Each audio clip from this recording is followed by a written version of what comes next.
Welcome to Future Forward. I'm Alex, and with me, as always, is my curious co-host Rowan, ready to dive into what might be our most fascinating episode yet. Thanks, Alex.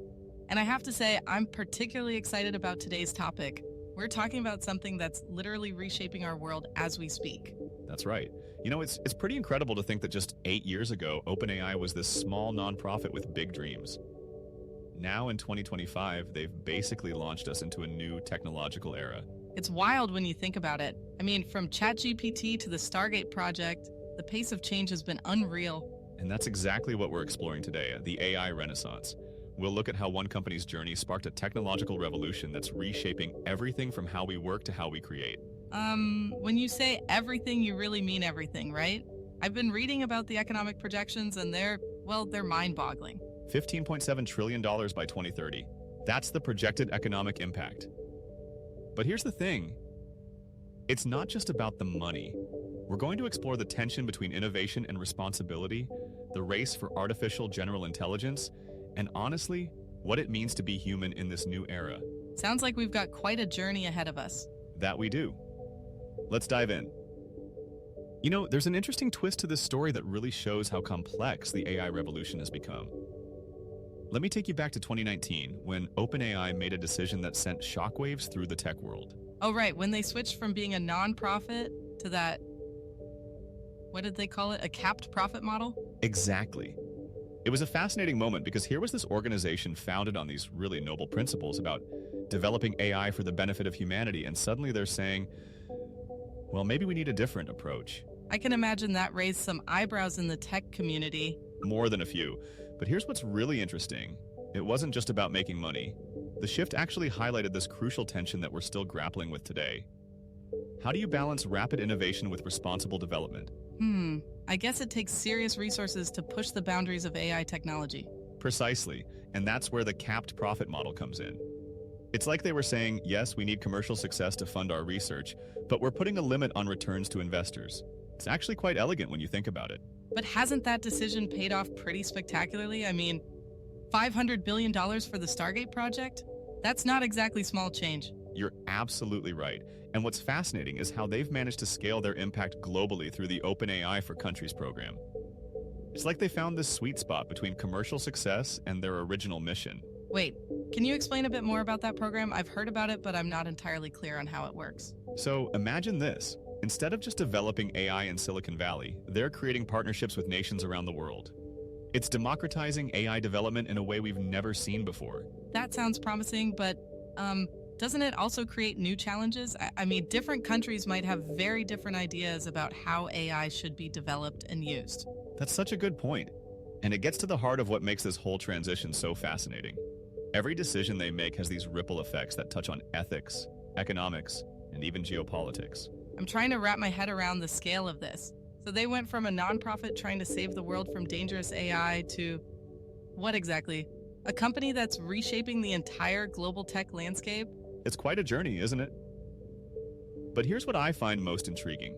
They've managed to maintain a lot of their original principles, even while scaling up enormously. The capped profit model isn't just window dressing. It's actually influenced how other companies approach AI development. Really? How so? Well, look at companies like Anthropic, or even some of DeepMind's initiatives. There's this growing recognition that the old model of pure profit maximization just doesn't work for something as powerful as AI. So, in a way, OpenAI's transformation has kind of created a new template for how to develop advanced technology responsibly? Exactly. Though I'd say it's more like they're writing the playbook as they go. Every major decision they make, whether it's the Stargate project or their global expansion, becomes this case study in balancing innovation with responsibility. You know what this reminds me of? It's almost like the early days of nuclear research, where scientists had to grapple with the enormous potential and risks of their work. That's a fascinating parallel. And just like those early nuclear scientists, the people at OpenAI are trying to ensure their work benefits humanity while being very aware of the potential risks. It's pretty remarkable when you think about it. They've basically reinvented not just AI technology, but the whole model for how we develop transformative technologies. And that might end up being their most important contribution, showing that there's a way to pursue groundbreaking innovation while still keeping sight of the bigger picture. The impact on humanity as a whole. Speaking of groundbreaking developments, let's talk about what I think might be the most fascinating part of this whole story, the actual technological leaps we've seen in AI capabilities. Oh, yes, the whole GPT series, right? I still remember when GPT-3 came out and everyone was just blown away. 175 billion parameters, that number seemed almost unreal at the time. But what's really interesting is how each iteration brought something completely new to the table. Can you break that down a bit? Like, what made each version so special? Well, imagine you're teaching a child language. GPT-3 was like a brilliant student who could write essays and answer questions, but sometimes got confused about basic facts. Then ChatGPT came along. And that's when things got really interesting. I mean, suddenly we had an AI that could actually hold a conversation. Exactly, but here's what people often miss. It wasn't just about being more conversational. Each version got better at understanding context, at being more reliable. And then GPT-4 just took everything to another level, right? I mean, the ability to work with images and understand visual information, that was huge. It really was. But you know what I find most fascinating? The memory features they've implemented. We're now at a point where these systems can actually maintain context across conversations. Wait, so it's like they're building up genuine understanding over time? Well, let's be careful about using words like genuine understanding. But what we can say is that these systems are getting remarkably good at maintaining consistent, meaningful interactions over time. And then there's DALL-E3. I've seen some of the images it can create, and they're just, they're incredible. They really are. And it's not just about creating pretty pictures. These systems are now understanding complex visual concepts and relationships in ways that were science fiction just a few years ago. I've noticed they seem to handle subtle details much better now, like understanding lighting, perspective, and even artistic styles. Absolutely. And here's something really interesting. These improvements aren't just incremental. Each new version seems to unlock entirely new capabilities that we didn't even know were possible. It's almost like each breakthrough creates possibilities we couldn't even imagine before. That's such a good way to put it. And it's not just about raw capabilities. These systems are getting better at understanding nuance, context, and even, dare I say it, common sense. Though I have to ask, with all these rapid improvements, are we keeping up with the ethical implications? I mean, the technology seems to be moving so fast. That's actually one of the most crucial points about this whole evolution. The teams behind these models are increasingly building in safeguards and ethical considerations from the ground up. So it's not just about making them more powerful, but making them more responsible too? Precisely. And what's really encouraging is how each new version seems to be better at understanding and respecting boundaries, at being more transparent about its limitations.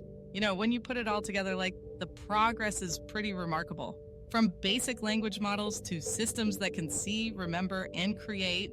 And we're really just scratching the surface. The pace of development suggests we're going to see capabilities in the next few years that might seem impossible today. That's both exciting and, a little daunting, isn't it? It really is. But I think that's exactly why understanding this evolution is so important. It helps us appreciate not just how far we've come, but where we might be heading. While we're talking about these incredible technological advances, there's another aspect that's equally mind-boggling. The sheer economic impact of all this. Oh, right, that $15.7 trillion projection you mentioned earlier. That's more than the entire economy of China, isn't it? Actually, it is. And what's fascinating is how this value isn't just concentrated in the tech sector. We're seeing AI reshape literally every industry you can think of. Really? Can you give me some examples? Because that number seems almost too big to be real. Well, think about healthcare for a moment. AI is revolutionizing everything from drug discovery to patient care. Hospitals are using AI to predict patient outcomes, manage resources, even catch diseases earlier than ever before. And I guess each of those improvements translates into real economic value? Exactly. But here's what really interests me. It's not just about making existing processes more efficient. We're seeing entirely new industries emerge that simply couldn't have existed before. Like what? Well, take AI content creation. We now have companies specializing in personalized education content, creating training materials that adapt in real time to each student's needs. That's a multi-billion-dollar industry that didn't even exist 5 years ago. And I suppose each new industry creates new jobs too. Though I know a lot of people are worried about AI replacing existing jobs. That's such an important point. The data actually shows something really interesting. While AI is certainly automating some tasks, it's creating more jobs than it's displacing. Wait, really? That seems counterintuitive. I know, but look at what happened with the introduction of AI legal assistance. Instead of replacing lawyers, it's made legal services more accessible to small businesses and individuals who couldn't afford them before. So it's actually expanding the market rather than just taking over existing jobs? Precisely. And here's another fascinating trend. We're seeing this huge surge in what they're calling AI-augmented roles. These are jobs where AI handles the routine tasks, letting humans focus on more complex, creative work.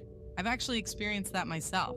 The tools I use for research now are just, well, they're incredible compared to what we had even a couple of years ago. And that's exactly the kind of productivity boost that's driving these enormous economic projections. When you multiply these efficiency gains across entire industries, the numbers start to make sense. But surely there must be some downsides. I mean, economic changes this big usually create some disruption. Oh, absolutely. We're seeing entire business models become obsolete almost overnight. But what's unique about this transition is the speed at which new opportunities are emerging. Can you give me an example? Sure, look at the translation industry. AI basically transformed traditional translation services, but now we have this booming market for cultural adaptation specialists who work alongside AI to ensure translations capture cultural nuances. So it's not just about the technology itself, but how we're adapting to use it? Exactly. And that's where a lot of the economic value is coming from. It's not just the direct impact of AI technology, but the ripple effects as businesses and entire industries reinvent themselves. You know what surprises me? How quickly businesses seem to be adapting to all this change. That's because the economic incentives are just too big to ignore. When your competitors are using AI to cut costs by 30% or improve customer service by 40%, you can't afford to wait. I guess that explains why we're seeing such rapid adoption across different sectors.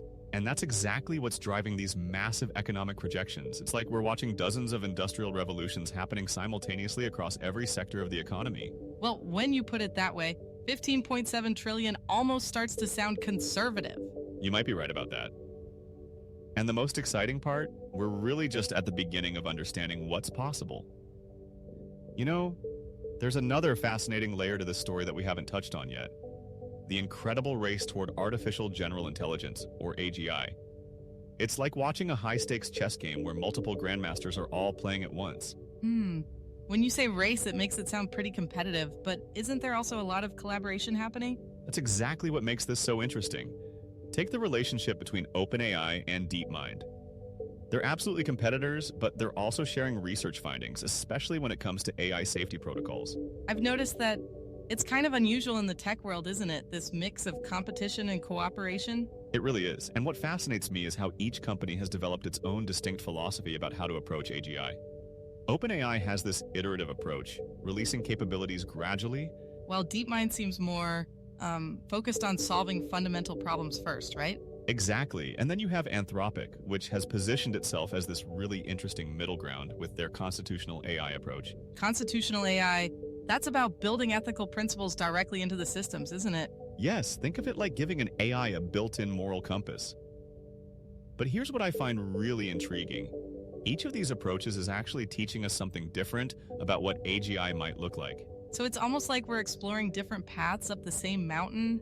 That's such a perfect analogy. And what's fascinating is how these companies are learning from each other's successes and setbacks. When one company makes a breakthrough in safety protocols, the others often adopt similar measures.